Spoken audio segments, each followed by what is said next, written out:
안녕하세요. 네, 잘 다녀왔습니다. 말씀 보겠습니다. 다 같이 요한일서 5장입니다. 4장입니다. 4장 7절로 12절까지 말씀을 보겠습니다.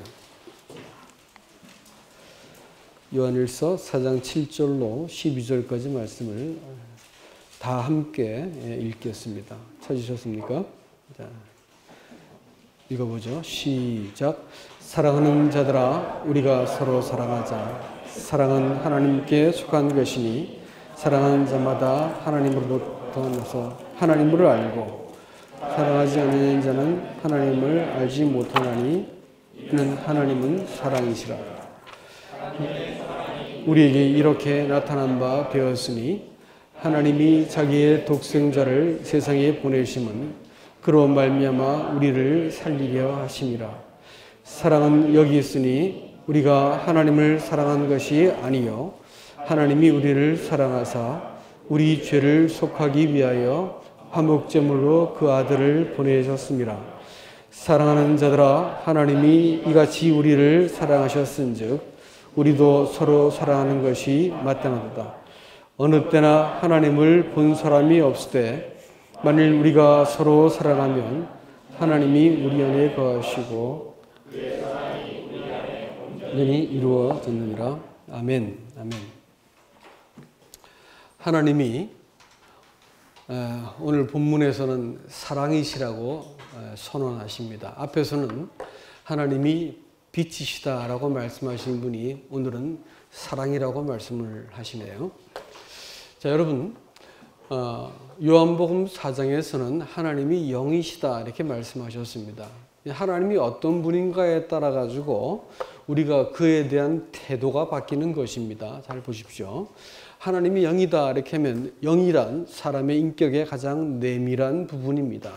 그렇기 때문에 하나님을 대면하기 위해서는 어떻게 할까요? 인격의 가장 깊은 곳에 있는 중심이 하나님을 향해서 열려야만 비로소 관계가 시작되는 거, 예배가 가능한 것입니다. 근데 이제 사람들이 믿어볼까? 죄 용서하고 용서했다니까 하면 믿어볼까? 믿으면 도움이 되겠지. 뭐 이런 식으로 해가지고 어떤 마음 깊은 곳은 내버려 두고 믿어서 나쁠 거 없지. 이런 어떤 자기 처세와 생각으로 복음을 잘 이해하고 또 소위 은혜도 받아봐도 그런 것들은 그 사람을 영이신 하나님을 결코 대면할 수 없게 만듭니다. 하나님은 영이시기 때문에 사람의 깊은 곳에 있는 진실이 하나님을 대면하지 않는 한 결코 하나님을 만났다고 말할 수 없는 것입니다. 그렇기 때문에 오늘날 수많은 사람들이 죄사함 받고 구원받았다지만 아직까지 그 그리스도인으로서 사는 것을 잘 볼 수 없는 이유는 뭐냐면 하나님은 영이시기 때문에 그렇습니다. 영혼의 중심이 하나님 향해서 돌아서고 열리지 않는 한 영이신 하나님은 여전히 나와 거리가 있는 분이시다. 하나님은 또 빛이라고 말씀했습니다. 빛이라고 하는 것은 우리의 이 자기를 사랑하는 사람의 죄가 들켜야 되기 때문에 그렇습니다. 자기를 사랑하고 자기의 뜻을 섬기는 사람의 죄를 드러내셔야만 하나님과 관계를 맺을 수 있기 때문에 또 하나님이 의로운지 자기가 의로운지가 하나님께서 반드시 들추어내셔야만 신앙이 시작될 수 있습니다. 왜냐하면 생명은 하나님의 말씀 안에 있었기 때문에, 다시 말하면 하나님의 그 도리 안에 있기 때문에 사람이 하나님의 도리를, 그 생명의 도리를 따를 때에만 비로소 사람 안에 생명이 존재할 수 있기 때문에 하나님은 먼저 빛으로 사람에게 오셨습니다. 그래서 이 빛이 사람 안에 있는 모든 어두움을 들추어내고 또 자기 사랑하는 이 교묘한 아무리 거룩한 표정을 짓고 있어도 이 교만함이라든지 이기심이라든지 뭐 이렇게 이 체면이라든지 이런 것들이 아주 자기 연민 같은 것이 공교하게 사람 안에서 사람을 이렇게 붙들고 있습니다. 이런 것이 들켜야 돼요. 들키지 않으면 사람들은 내가 하나님을 믿고 있다고 하는 그 믿음을 믿을 뿐이지 하나님을 정말로 투명하게 대한 것이 아니기 때문에 그렇습니다. 그래서 하나님은 반드시 빛으로 오셔야 됐습니다. 세 번째 오늘 중요한 이제 성경의 선언은 하나님이 사랑이라고 하셨습니다. 여러분, 사랑이라는 것은 어떤 사람하고 사람이 사랑을 한다고 한번 생각해 보세요. 사랑해 보셨죠? 사랑하는데 상대방은 나를 사랑하는데 나는 그 사람에 대해서 관심이 없다. 이렇게 되면 어떻게 될까요? 그건 사랑한다고 말하는 게 아니지요. 또 상대방은 나를 사랑하는데 내가 거기에 대해서 무시를 한다거나 그렇게 할 것 같으면 어떻게 할까요? 그것도 사랑이라고 말할 수 있는 것이 아닌 것입니다. 아니면 상대방이 나를 사랑하는 것을 이용해 먹으면 어떨까요? 아주 악질적인 죄가 되는 것이지요. 그렇죠? 그러니까 사랑한다고 말하는 것은 사랑 그것으로밖에는 반응할 수 없는 것이 사랑이라는 것입니다. 하나님이 사랑이다 이렇게 말했을 때에는 그것은 하나님이 우리에게 뭘 요구하신다고요? 사랑의 반응을 요구하시는 거예요. 하나님은 사람을 사랑하시는 것은 자신을 내어줌으로써 사랑하시는 겁니다. 아들을 보내시고 자기 생명을 내어주심으로 사랑하셨지만 사람이 하나님을 사랑하는 것은 어떻게 사랑하는 줄 아십니까? 성대한 말잔치 갖고 사랑해요? 우리의 어떤 신조 갖고 사랑해요? 그런 것은 사랑이라 말하지 않습니다. 성경의 사랑은 우리에게 요구하는 사랑은 아주 명료합니다. 그건 순종이 옳시다. 성도가 내 뜻과 생각과 내 감정이 동의하지 않아도 내가 내 생각과 계획은 그러하지 않지만 당신의 말씀이 그러하기 때문에 내가 순종하겠습니다. 이렇게 이야기할 때 하나님이 그가 우리를 그 계명에 따르는 것, 계명을 따르는 걸 보시고 사랑한다라고 앞에 나와 있는 요한일서 앞 전반부가 계속해서 말씀하고 있었습니다. 그러니까 성도가 하나님을 사랑한다라는 것은 뭐라고요? 하나님께 순종하는 것입니다. 이제 여러분 이 사랑한다, 하나님이 사랑이시다라는 그 표현은 사실 그 당시에 교회를 매우 괴롭혔던 영지주의자들은 결코 할 수 없었던 고백입니다. 선언입니다. 왜냐하면 그들은 하나님은 빛이시다 혹은 하나님은 영이시다 이런 말들은 다 했어요. 그렇지만 하나님은 사랑이시다라고 하는 그 인격적인 그 관계는 결코 그들의 그 교리 속에는 존재하지 않았습니다. 이모당이라고 하는 유명한 그리스도인 그 사상가가 있습니다. 중국에. 그분이 한때는 목사에도 태어났지만 그 교회 안에서의 모순을 발견하고 이 세상을 돌아다니면서 여러 종교를 섭렵한 사람이었습니다. 다니면서 다른 종교에도 참 귀한 진리가 많더라 이렇게 이제 그 얘기합니다. 그런데 그가 선언적으로 뭐라고 말하냐면 촛불을 꺼라, 태양이 떠올랐다 이런 말로 그 글을 시작하는데 뭐라고 말하냐면 그 어떤 종교에도 하나님이 자기를 내어주는 희생을 통해서 사람을 사랑했다는 말은 없더라. 그 사랑을 알고 나니까 이런 가르침이라고 하는 그것들은 다 촛불과 같은 것에 불과했다. 하나님이 사람을 사랑하셨다는 거예요. 성도의 고백 속에서도 하나님이 사랑입니다라는 고백을 할 수 있을 때 비로소 하나님과 정상적인 관계를 맺는 것입니다. 여러분, 구원을 믿음으로 받는다라는 말이 많이 있지만 믿음이라고 하는 그것은 사실은 하나님과 사람을 연결하는 것에 불과합니다. 하나님이 세상을 이처럼 사랑하사 독생자를 주신 것은 우리가 영생을 얻게 하도록 하기 위함이라고 말하고 있습니다. 영생은 무엇인가요? 그것은 하나님을 사랑하는 것입니다. 믿음은 하나님과의 어떤 연결점을 만들어 놓았지만 사실 우리가 누리는 영생은 하나님을 사랑할 때부터 시작된다고 단호히 말씀을 드릴 수 있습니다. 세상 사람들은 이 생명보다 평화를 말하고 또 거듭남보다 칭의를 말해줍니다. 또 이 하나님을 사랑하는 것 대신에 믿음을 가지라고 얘기합니다. 그런 것이 마치 신앙의 어떤 중요한 그 도구인 것처럼 이야기합니다만 그건 틀린 얘기입니다. 이 시대에 왜곡된 복음을 우리는 그렇게 볼 수가 있는 것입니다. 신앙은 사실은 하나님을 사랑하게 된 것입니다. 내가 하나님을 사랑하게 되었고 하나님이 나를 사랑하신다고 하는 이 관계 속에 내가 들어갈 때 우리는 이 그 정상적인 영생 안에 있는 사람이다. 이렇게 얘기할 수 있겠습니다. 하나님은 이 사람을 사랑하시기 위해서 독생자를 보내주셨다라고 이야기합니다. 그것을 사람을 살리시기 위해서 독생자를 보냈다고 오늘 본문 말씀이 그와 같이 얘기하고 있지요. 여러분, 이 거듭남이라고 하는 것은 죄 사함에 근거하지 않는다는 말씀을 여러분께 먼저 드려야겠습니다. 베드로전서 말씀 한번 잠깐 보겠습니다. 베드로전서 1장 말씀입니다. 베드로전서 1장 3절과 4절을 보시면 한번 보시죠.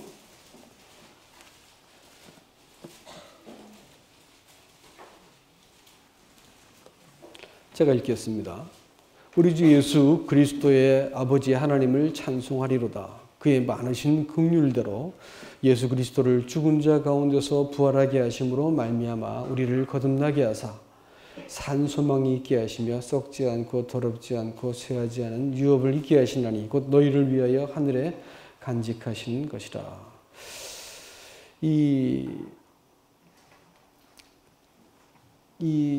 여러분이 거듭난다고 말하는 것은 그리스도께서 살아나신 것에 근거합니다.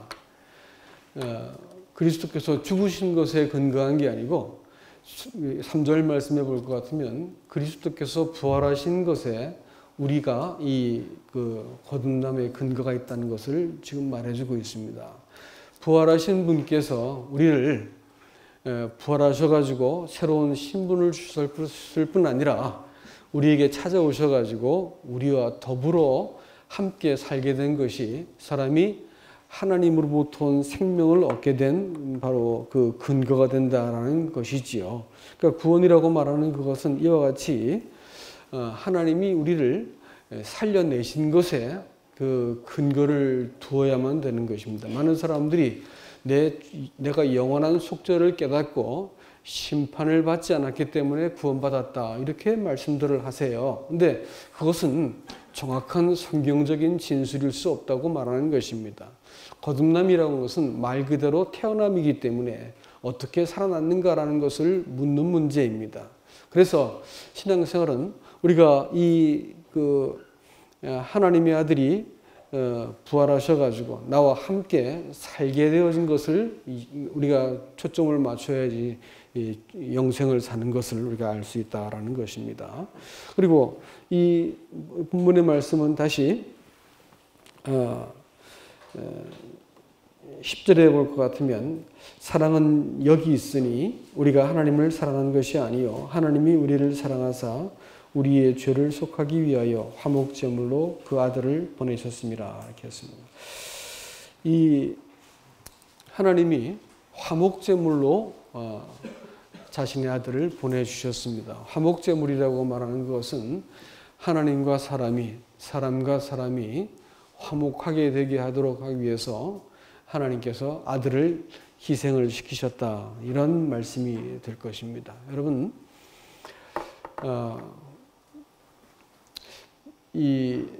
사실 신앙생활은 하나님이 어떤 분인지를 내가 안 만큼 그 신앙의 깊이가 생기고 견고함이 생기는 법입니다. 하나님이 누군지를 아는 것, 그것이 사실 우리 신앙을 수준을 좌우하는 것이지요. 근데 오늘 이 하나님이 자기 독생자를 주셔서 우리를 살리셨다. 또 화목제물로 그 아들을 주셨다라고 말씀하셔서 이 사랑을 확증하신 것은 여러 가지 의미가 있습니다. 여러분, 에베소서 말씀 한 절 더 보시겠습니까? 에베소서 2장입니다. 말씀을 접어 놓으시고 에베소서 2장으로 가겠습니다. 에베소서 2장 3절 말씀을 보시면 이와 같이 되어 있습니다. 4절 말씀이겠네요. 긍휼이 풍성하신 하나님이 우리를 사랑하신 그 큰 사랑을 인하여 허물로 죽은 우리를 그리스도와 함께 살리셨고 또 함께 일으키사 그리스도 예수 안에서 함께 하늘에 앉히시니 이는 그리스도 예수 안에서 우리에게 자비하심으로 그 은혜의 지극히 풍성함을 오는 여러 세대에 나타내려 하심이라. 여러분, 사랑이라고 표현하지 않으시고 긍휼 혹은 은혜라고 표현하신 하나님의 사랑에 대해서 우리는 조금 더 이해가 필요합니다. 긍휼이라고 하는 말은 그 말 뜻이 사랑보다 조금 더 특화되어 있는 단어라는 것을 말씀을 드렸습니다. 뭐냐면 불쌍히 여긴다는 뜻입니다. 불쌍히 여긴다는 것이요. 사람의 사랑은 조건적입니다. 내가 할 만치 했어 이놈아. 이렇게 말하죠. 네가 그럴 수가 있느냐? 이렇게 하면서 사람은 자기 자식인데 포기해 버리더라고요. 예? 사람의 사랑은 뭐가 있을까요? 조건과 기준이 있어요. 이걸 못 미치면 어떻게 해요? 네가 인간이냐? 이래가지고 딱 포기해 버리죠. 그죠? 근데 하나님이 만일 임마 내가 너 할 만치 했다 이놈아. 내가 너 구원한 거 후회한다. 이러면 어떻게 할까요? 우린 끝장나는 겁니다. 여기에 아무도 앉아 계실 분 안 계세요. 하나님이 만약 이런 조건적인 사랑을 하셨다 할 것 같으면 우리는 틀렸습니다. 다 소망이 없는 인간들입니다. 그러나 하나님이 우리를 긍휼히 보셨어요. 그것은 내가 어떤 사람인지 알고 사랑했다고 하는 뜻입니다. 그리고 나 이랬기 때문에 나는 이제 이것밖에 안 되는 인간이기 때문에 하나님께서 이런 나 같은 인간도 사랑하실까? 이렇게 생각하지만 하나님께서는 그러함에도 불구하고 사랑한다고 말씀하시는 것이죠. 불쌍히 여기는 사랑은 하나님께서 먼저 하신 것이고 하나님 편에서 사람을 향해서 하신 연민이기 때문에 이건 내 상태와 행동에 따라 바뀌는 것이 아니라는 뜻이 옳시다. 그래서 하나님이 사람을 향해서 일관된 마음을 가지고 불쌍히 여겨주시는 거예요. 그 긍휼에 풍성하신 하나님의 사랑이 그리스도 예수 안에서 우리에게 일방적으로 주어졌습니다. 우리는 하나님의 이 풍성한 사랑을 오늘 여러 세대 가운데 드러나기 위해서 우리같이 악질들을 하나님께서 구원해 놓으셨어. 그래가지고 우리 같은 사람들을 통해서 하나하나 증명해 가시는 거예요. 그래서 우리를 통해서 어떻게 나 같은 사람을 구원하셨는가. 그래서 이 긍휼하심을 사람이 경험하면서 옆에 있는 사람들이 하나님의 사랑에 설복되도록 하셨다라는 것입니다. 여러분, 이 십자가라고 말하는 것은 이 화목제물로 죽게 하신 그 제단 십자가는 하나님이 오랜 세월 동안 약속하셨던 그 약속, 그 언약에 대해서 하나님이 신실하게 자기 아들을 십자가 죽게 하기까지 하나님께서 약속을 지켰다고 하는 하나님의 신실함이 가장 잘 드러난 곳이 십자가요. 또 하나님은 죄와 더불어 잠시도 함께 있을 수 없다고 하는 하나님의 거룩하심을 나타내 보이신 것이 또 십자가 위였습니다. 동시에 하나님은 공의로운 분이시라는 것을 자기 아들일지라도 죄를 담당하고 나니까 십자가에서 가차없이 심판을 집행해버린 공의로운 하나님이심을 보여주셨습니다. 또 십자가는 동시에 사람에 대해서 이렇게 긍휼하심을 갖고 계시다는 걸 보여주었습니다. 죄로 오늘 그 2장 5절 말씀에 죄로 죽은 너희를 그리스도와 함께 살리셨다 이렇게 말하고 있지 않습니다. 죄와 허물의 차이를 아십니까, 여러분? 허물이라고 하는 것은 죄와는 다른 말입니다. 허물은요, 단어의 뜻이 사람의 본성 안에 있는 하나님을 향해 품고 있는 그릇된 태도입니다. 교만함이요, 자기사랑이요, 자기의 뜻을 사람이 하나님께 내세우는 이 부당한 권리를 가지고 이 허물이라고 합니다. 부당한 죄성이죠. 죄의 뿌리를 말합니다. 그러니까 허물로 죽었다 이렇게 말할 때 그것은 내가 무슨 죄를 지었다는 게 아니고 죄 하나 지을 것이 없이 티 없이 보이는 어린 나이의 마음속에도 인생이 내 것이라고 믿고 하나님을 얼마든지 원망할 수 있는 이 앙큼한 본성을 누구나 다 가지고 있기 때문에 성경은 우리를 허물로 죽었다 이렇게 말하고 나이 든 사람 뭘로 죽었어요? 허물과 죄로 죽었어요. 그래서 2장 1절 말씀에는 그는 허물과 죄로 죽었던 너희를 살렸다 이렇게 말하지만 2장 5절에서는 허물로 죽은 너희를 살렸다 이렇게 말하고 있죠. 그러니까 허물이라는 것은 죄의 뿌리요. 우리가 평생 동안 상대하고 가야 될 본성입니다. 어제 저녁에 아파트 입구에 쓱 들어가는데 광고판에 뭐가 붙어 있어요. 뭐 세미나와 뭐 비슷한 이런 거 있는데 시청에서 하는 어떤 뭐 강연회 비슷한 건가 제목이 재밌어가지고 이렇게 읽고 왔습니다. 제목이 뭐냐면 나를 끌어안고 가기, 나를 끌어안고 살기인가 뭐 이런 거예요. 제목이 참 재밌어요. 여러분 생각해 보세요. 나 말이요, 나. 나. 염치 없는 참 사람 안에 있는 본성이 얼마나 염치 없습니까? 욕심이.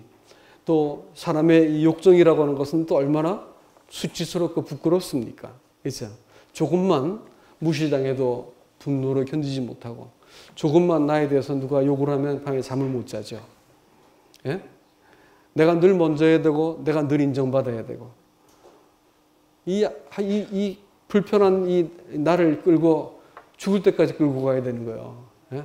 이거 죽었다가 말하는 사람은 다 거짓말쟁이에요. 믿지 마시오.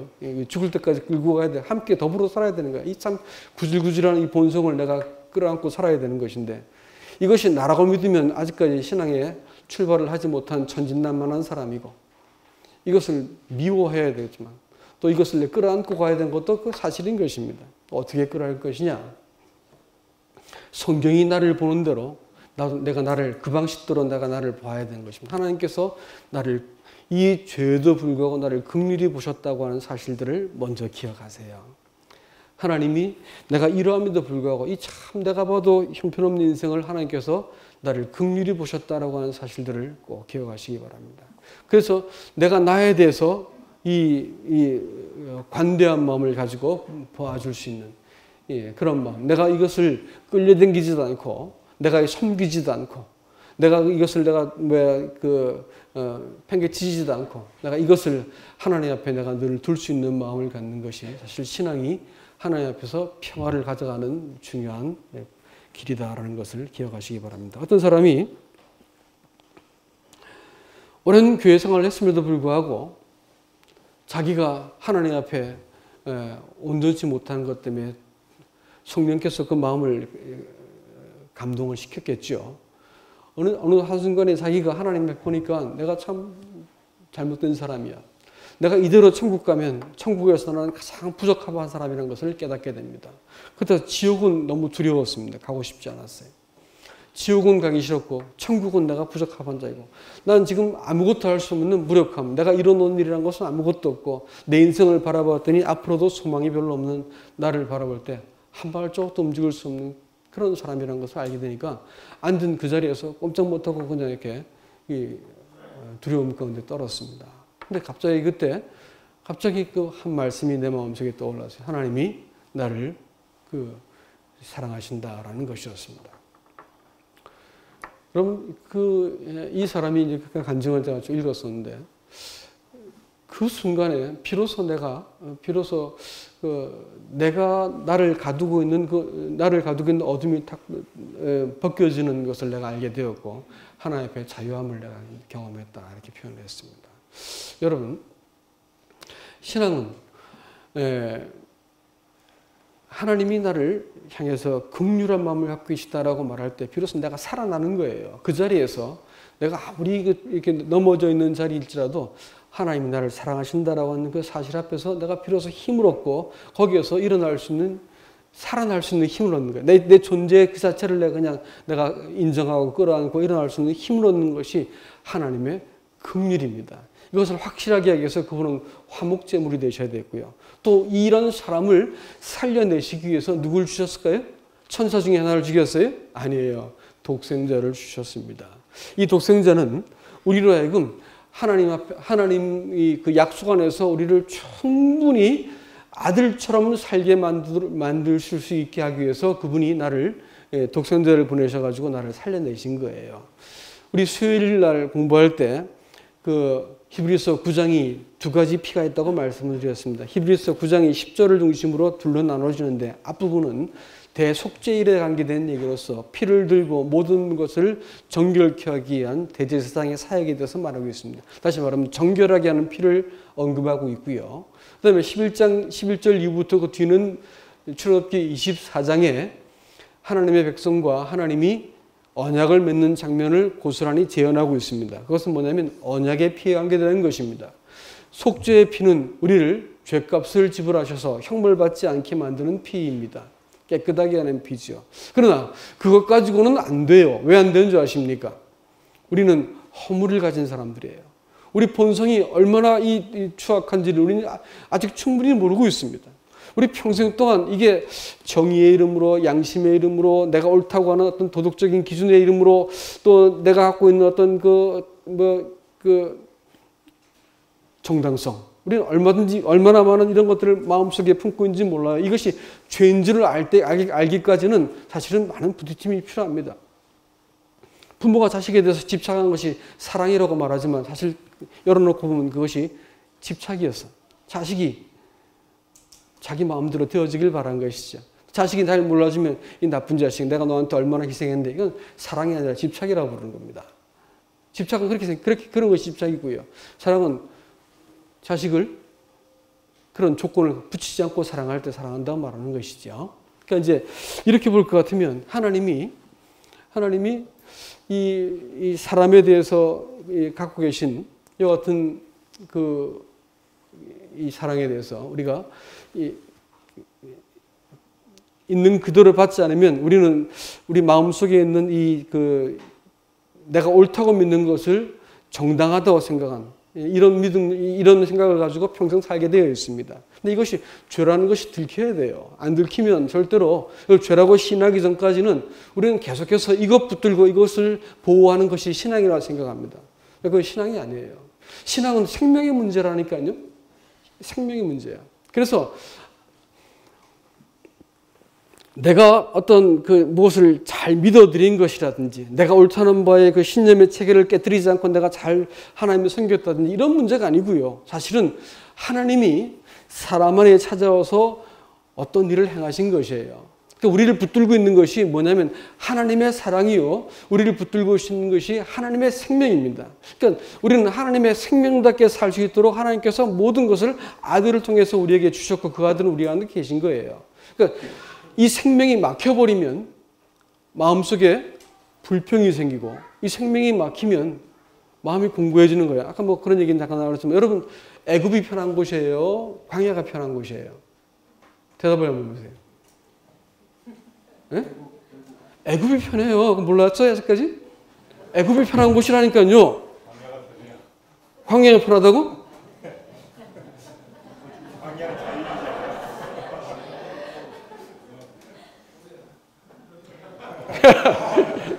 여러분, 먹고 살기는 애굽이 편합니다. 근데 이렇게 말씀하시는 것도 내가 지금 말씀을 드리려는 것이지만 사실은 객관적으로 볼 때는 애굽이 편해요. 거기는 미스라임이에요. 애굽이란 말이 미스라임이라니까 강 양쪽에 비옥한 땅이 해마다 뒤집어 놔가지고 충족토 올라가가지고 말이지 이렇게 땅을 비옥하게 만들어 놓으니까 심었다 하면 무지하게 나왔어. 그냥 무지하게. 고기 까마에서 주워 먹고 막 시켜 먹었던 곳이야.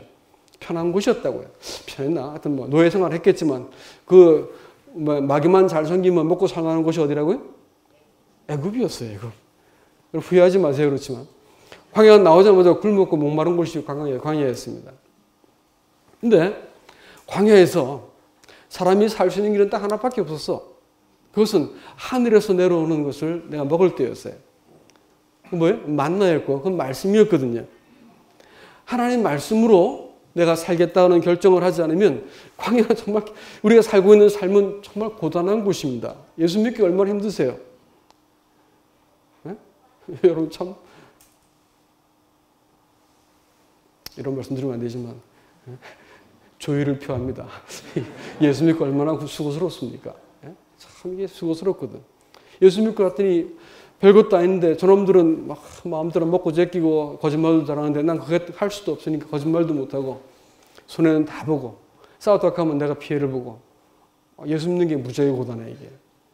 근데 이 말씀 안에 있는 그 생명을 맛보기 시작할 때부터 광야는 애굽하고는 다른 곳이 됩니다. 그 말씀 안에 있는 진리를 내가 붙들지 않으면 사단은 영향력을 우리한테 법적으로는 행사하지 못하지만 그러나 사단이 사라진 것이 아닙니다. 죄는 더 이상 우리를 지배하지 않지만 죄가 사라진 것도 아니고요. 구원받고 나서도 이 구질구질한 본성은 고스란히 남아있어가지고 사람을 아주 이렇게 어렵게 만들고 괴롭게 만들지 않습니까? 그렇죠? 있어요. 근데 이걸 어떻게 처리할 것이냐 이거예요. 사단은 끊임없이 생각과 환경을 가지고 나를 설득시킵니다. 이런 말 했다가 나를 무시하겠지. 이렇게 하면 내가 손해볼 거야. 계속해서 생각이 나를 지배하도록 만들기 때문에 벗어날 재간이 없습니다. 그러니까 진리를 내가 날마다 주의 말씀을 따라 내가 나 자신을 보고 그 말씀이 나를 보게 만드는 이 관계를 만들어내지 않으면 우리는 속게 돼 있고 광야는 순식간에 험악한 곳이 됩니다. 내 이 박한 식물을 싫어하노라. 광야가 고단한 곳이 되고 방황하는 곳이 되는 것이 힘들어집니다. 그러나 말씀이 나를 먹이기 시작할 때부터 내가 말씀을 취할 때부터 말씀 안에서 주님을 볼 때부터 사람이 살기 시작하는 거예요. 이 맛 본 사람은 광야로 절대로 안 돌아가죠. 아니죠. 애굽으로. 그 다음에 성도의 교제 속에 주님이 계셔야 이 말씀이 진리가 있다고요. 그러니까 성도들이 함께 모이는 교제 속에 어떻게 하든지 참석하세요. 이 교제 안에서 주님을 보고 나면 애굽 안 돌아가고 살 수 있는데 안 그러면 광야는 내내 뭐하냐면 불평과 원망이 기다리는 것이고 참 걷기 고단한 곳이 광야가 됩니다. 여러분 잘 생각하시기 바랍니다. 내 인생을 이 광야에 내몰린 인생은 이건 피해갈 수는 없지만 여기서 말씀하시되 말씀이 기록되었을 때라고 대답을 하시면서 주님께서 광야 같은 이 40일간의 시험을 이기셨습니다. 우리가 이 땅을 살면서 이와 같이 하나님 앞에서 바른 고백을 할 수 있기를 원합니다. 시간이 많이 되었는데 조금만 더, 5분만 더 말씀을 이렇게 드리겠습니다.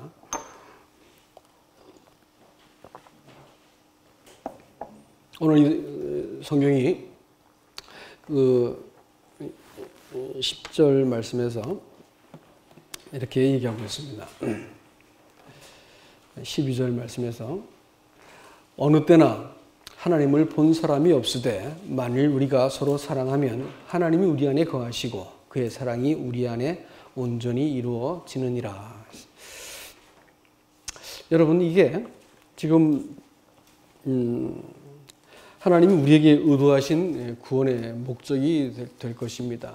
하나님은 자신을 내어주는 희생적인 사랑을 베푸셨고 아들은 끝까지 우리를 사랑하셔서 순종하여 자기 생명을 내어주셨습니다. 성령께서는 우리 가운데 풍성히 부어주셔가지고 우리로 하여금 계속해서 하나님을 사랑하고 또 넘친 그 사랑이 서로를 향해서 사랑하도록 만들어 놓으셨습니다. 그래서 성도는 성도의 특징이 뭐냐? 하나님을 안 자들의 특징이 뭐냐? 사람을 사랑하는 사람들이다. 이렇게 말을 했습니다. 사람을 사랑한다 이렇게 얘기할 때 이것이 참 어려운 얘기죠. 아니 불가능한 얘기입니다. 어떻게 사랑해요? 나는 나 자신도 사랑하기 힘든 사람인데 어떻게 남을 사랑할 수 있을까요? 걱정하지 마십시오. 사랑은 하나님께 속한 것이다 이렇게 말했습니다. 하나님께 낫다 이렇게 말할 때는 사람이 하나님의 사랑에 의해서 설복이 되었다는 뜻이 됩니다. 하나님께 낫다는 것은 내가 그 사랑 때문에 내 죄가 용서되고 그 사랑 때문에 내가 이제 용기를 얻어서 하나님 앞에서 내가 살게 되었습니다 라고 말하는 것이 구원받은 사람을 이야기하는 것입니다. 그렇기 때문에 이렇게 태어난 사람을 바라볼 때 나하고 피도 한 방 안 섞인 사람이지만 그런 고백을 하는 사람들을 보면 마음속에 감격이 일어나고 사랑하고 싶은 마음이 들고 눈물이 나고 간증을 듣는데 눈물이 나는 거예요. 저 사람도 하나님 자식이구나 라는 생각이 드는 것이죠. 이제 하나님은 이와 같이 성도가 자기를 넘어서 서로를 바라보고 사랑하기 시작할 때 내가 너희들 가운데 거하고 이것을 가지고 세상에 드러내기를 원하시는 것입니다. 하나님의 사랑이 온전하게 되었다 이렇게 표현을 하고 있는데요. 여러분 신앙생활이라는 것은 사실 그런 것입니다. 하나님은 늘 말씀드리지만 하나님은 창세기 1장 1절에서 뭐라고요? 베레시트 하나님의 집을 시작하셨습니다. 그래가지고 그 집을 이루기 위해서 모세도 선택하셨고 다윗도 선택하셨고 마침내 누구 선택하셨어요? 그 신부를 선택하셨습니다. 의를 자녀로 불러주셨죠. 그래서 맨 마지막에 하나님의 집이 그 패밀리가 완성되는 거예요. 하우스가 아니라니까요. 건물이 아니에요. 근사한 건물이 아니고 이 관계 속에서 하나님을 사랑하고 또 순종하고 서로에 대해서 사랑할 수 있는 한 가족을 만들어내시는 것이 하나님이 갖고 계신 구원의 목적이셨습니다.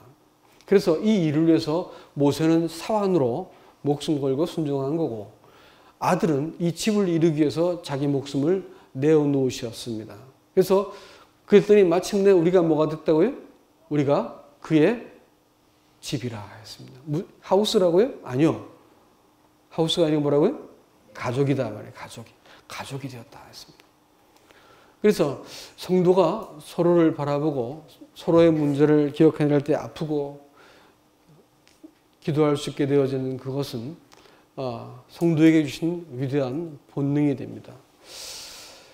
다른 사람을 바라볼 때, 그 남편을 바라볼 때 남편이